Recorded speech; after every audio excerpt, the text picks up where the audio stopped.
The Western Balkans, Albania, Bosnia and Herzegovina, Kosovo, Macedonia, Montenegro and Serbia suffer from a variety of ills, and for many observers EU membership is the only remedy. Having been a staunch advocate of EU accession for the Western Balkan countries, the UK's role in the region post-Brexit is seen by many as redundant. The UK has, however, repeatedly expressed support for continued engagement in the region. "We are leaving the EU, not Europe," is the new official mantra. There is a paradox in the UK government continuing to advocate EU membership for the Western Balkans at a time when the UK itself is leaving the EU. Many find it hard to conceive of a useful future role for the UK in the region, but the country has many substantial things to offer independently of the EU. The Western Balkans' problems include weak economies and institutions, high political risk, and organized crime and corruption.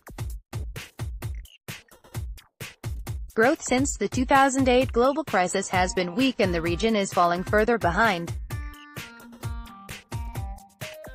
The distance between average Western Balkan incomes and EU 15 levels was bigger in 2017 than in 1989, representing 35% of the EU 15 in 1989 and 28% in 2017. Relatively slower volatile rates of economic growth, widespread poverty, the brain drain of the professional middle classes and high levels of youth unemployment also explain problems in political development. A host of problems. The region is characterized by high geopolitical risk.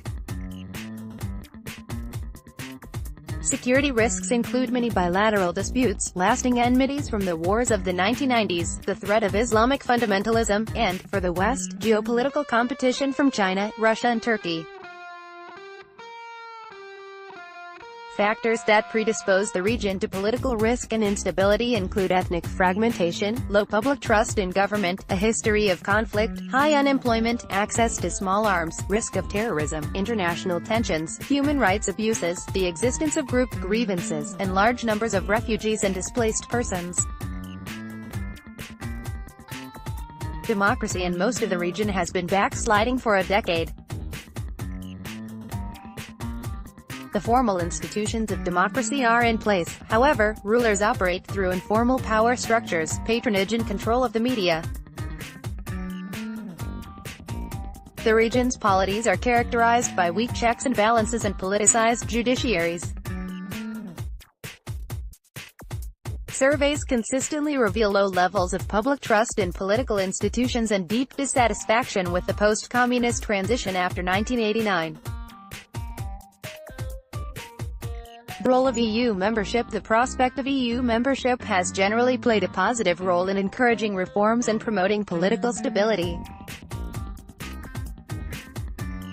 From this perspective, increasing enlargement fatigue in the EU and negative signals emanating from the bloc about the timing and even possibility of enlargement are sowing doubts in the Western Balkans about the chances of joining the EU, and engendering fears about the adverse consequence of being left in limbo. Adding to these concerns is the impact of Brexit on the region's accession prospects. The Brexit negotiations are expected to divert the EU's attention and energy from enlargement. The UK is considered to be an enlargement-friendly country, and its forthcoming departure from the bloc is seen by many in the region as a loss of an important ally. July Balkans Summit. Despite Brexit, on July 9–10, 2018 the UK government is hosting the 5th annual Western Balkans Summit in London.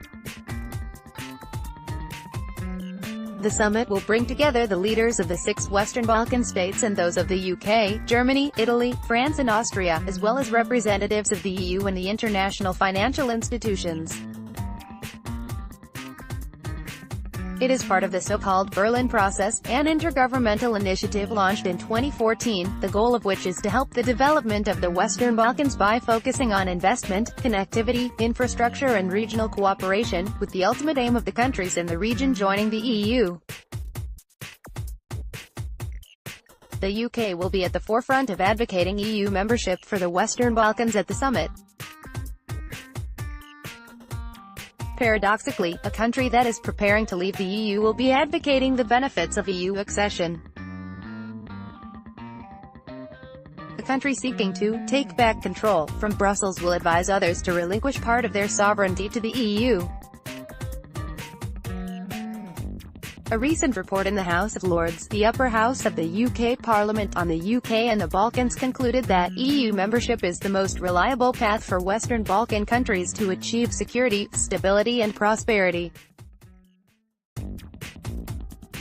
Post-Brexit, the UK must continue wholeheartedly to support the accession ambitions of Western Balkan countries. Many in government and the diplomatic service in the UK, especially those who supported remaining in the EU, find it very difficult, if not impossible, to conceive of a useful, independent role for the country in the Western Balkans separate from the EU. In particular, the Foreign and Commonwealth Office has traditionally been very Europhile and finds it difficult to conceive of an independent British foreign policy in the region. This suggests a lack of confidence among important sections of the UK elite and a fear of exercising sovereignty. Links between the UK and the Western Balkans are relatively weak. The number of people living in the UK who were born in the Western Balkans is small. According to the 2011 census, there were fewer than 75,000, although this widely believed to be a significant underestimate, individuals from the region living in the country. The trade relationship between the UK and the Western Balkan countries is tiny. No country in the region features in the UK's top 50 export destinations or sources of imports. British investment in the region is dwarfed by investment from other EU countries.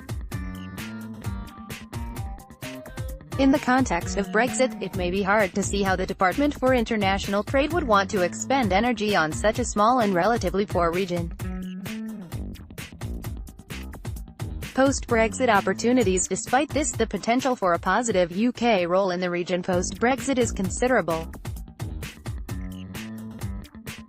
Even though the UK does not have deep trade and investment links with the Western Balkans, it has certain historical ties, the big advantage of the English language and its role in NATO, and its cultural diplomacy and educational ties. Despite Brexit, the UK still has substantial things to offer. The country is and will remain a major global actor.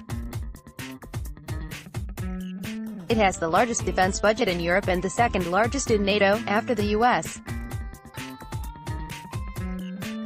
It is a major aid donor, with a commitment to invest at least 50% of development spend, 0.7% of GDP, in fragile states and regions such as the Western Balkans.